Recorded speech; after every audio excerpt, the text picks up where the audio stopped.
ప్రపంచంలోనే అధునాతన వైద్య సదుపాయాలున్న కెనడా హాస్పిటల్స్ ను తలదన్నేలా హాస్పిటల్ నిర్మిస్తామన్నారు. ఏడాదిన్నరలో నిర్మాణం పూర్తి చేస్తామన్నారు. 24 అంతస్తుల్లో అన్ని వైద్య విభాగాలు ఒకే చోట అందుబాటులోకి తెస్తామన్నారు అప్పటి సీఎం కేసీఆర్. అందుకోసం సెంట్రల్ జైలును కూల్చి సూపర్ మల్టీ స్పెషాలిటీ హాస్పిటల్ నిర్మాణం మొదలుపెట్టారు. కానీ మరో 450 కోట్లకు అంచనాలు పెంచేయడంతో నిర్మాణంపై ప్రభావం పడింది.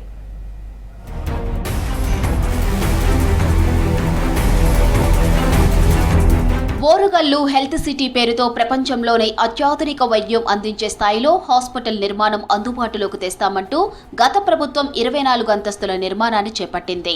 అందుకోసం 135 సంవత్సరాల చరిత్ర కలిగిన సెంట్రల్ జైలును ఎంచుకుంది. అప్పటి సీఎం కేసీఆర్ నిర్ణయంతో కొత్త జైలు కట్టకుండానే అక్కడ ఖైదీలను ఇతర ప్రాంతాలకు తరలించి ఆగమేఘాలపై సెంట్రల్ జైలును 4 రోజుల్లో కూల్చేశారు. అప్పట్లో అత్యంత రహస్యంగా 3 రోజుల్లోనే అధికారులు భారీ ప్రొక్లైనర్లు డోజర్ల సాయంతో జైలును కూల్చివేశారు. 15 రోజుల సర్కార్ టార్గెట్ ను 11 రోజుల్లో పూర్తి చేసి జైలు భూమిని వైద్య ఆరోగ్య శాఖకు అప్పగించారు. 2021 జూన్ 21న కేసీఆర్ హాస్పిటల్ నిర్మాణ పనులకు భూమి పూజ శంకుస్థాపన చేశారు.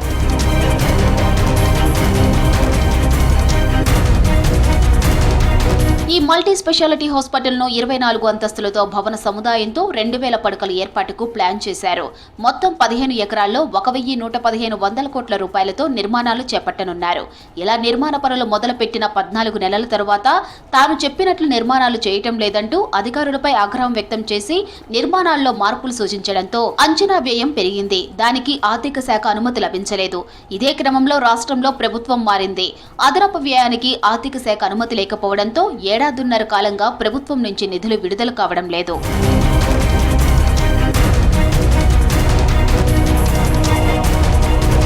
రాష్ట్రంలో కాంగ్రెస్ ప్రభుత్వం అధికారంలోకి రావడంతో ఈ సూపర్ స్పెషాలిటీ హాస్పిటల్ పైన దృష్టి పెట్టింది. 24 అంతస్తుల భవనంలో సివిల్ వర్క్స్ దాదాపు పూర్తి కాగా ఇంటర్నల్ గా అత్యవసర సేవలు, 12 అంతస్తుల్లో గోడలు, పడకలకు oxygen, fire, central AC line, విద్యుత్, నీటి పైపులు, క్యాన్సర్ విభాగానికి రేడియేషన్ థెరపీ కోసం ప్రత్యేక బంకర్లు, ఆపరేషన్ థియేటర్ల నిర్మాణం తదితర పనులు జరుగుతున్నాయి. జూన్ జూలైలో సేవలను ప్రారంభిస్తే ఎలా ఉంటుందని చర్చించినట్లు తెలిసిందే.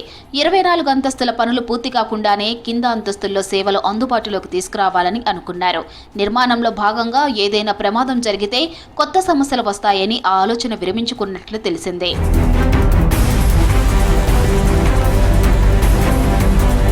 వరంగల్ జిల్లా పర్యటనకు వచ్చిన సీఎం రేవంత్ 24 అంతస్తుల హాస్పిటల్పై రివ్యూ చేశారు. తర్వాత ప్రభుత్వం ఆసుపత్రి అంచనా వ్యయం పెంపుపై విచారణ చేపట్టింది. ఉన్నతాధికారులు ఇప్పటికే 2 సార్లు వచ్చి క్షేత్రస్థాయిలో పనులు పరిశీలించారు. ఈ నెల 26న ప్రభుత్వ ప్రధాన కార్యదర్శి రామకృష్ణారావు వరంగల్లో పర్యటించి హాస్పిటల్ పనులను పరిశీలించారు. గత ప్రభుత్వం ఆర్థిక శాఖ అనుమతి లేకుండానే ఎలా అదనపు నిర్మాణ విస్తీర్ణం వ్యయాన్ని పెంచుతారని ఆయన అసహనం వ్యక్తం చేశారు. పెరిగిన నిధుల అంచనాలపై నివేదిక అందించాలని ఆర్ఎండ్బి అధికారులను సీఎస్ ఆదేశించారు.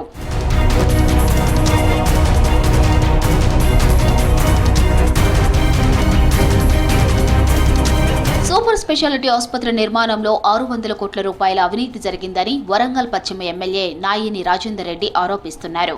ఇప్పటికే ప్రభుత్వం దీనిపై విజిలెన్స్ విచారణ జరుపుతోందని, త్వరలో హెల్త్ మినిస్టర్ దామోదర్ రాజనరసింహ ఇక్కడికి వచ్చి పనులపై సమీక్ష చేస్తారని ఎమ్మెల్యే నాయిని రాజేందర్ రెడ్డి చెబుతున్నారు. దామోదర్ రాజనరసింహ గారిని 2 రోజులు ఇక్కడ ఉండటానికి, వరంగల్ మీద హాస్పిటల్ మీద ప్రత్యేక శ్రద్ధ వహించడానికి, సైన్స్ సెంటర్ కానివ్వండి, టీబీ హాస్పిటల్ కానివ్వండి, వీటన్నిటిని కూడా పర్యవేక్షించడానికి, రివ్యూ చేయడానికి, ఈ హాస్పిటల్ కూడా 2 నెలల్లో 3 నెలల్లో కంప్లీట్ చేయాలి అని చెప్పి సెంట్రల్ జైలు దగ్గర ఉన్న దానికి ఎందుకు కూడా లేట్ అయింది అని అంటే ఎల్ఎన్టీ వాళ్ళు పనిచేసుకుంటూ 600 కోట్ల రూపాయల దాకా అదనంగా లెక్క బిల్లు లేకుండా, ఏ అప్రూవల్ లేకుండా, ఇండివిజువల్గా గిన్నర్స్ ఏం కాల్ఫర్ చేయకుండా విచ్చలవిడిగా చేసిన అభియోగం ఉన్నది.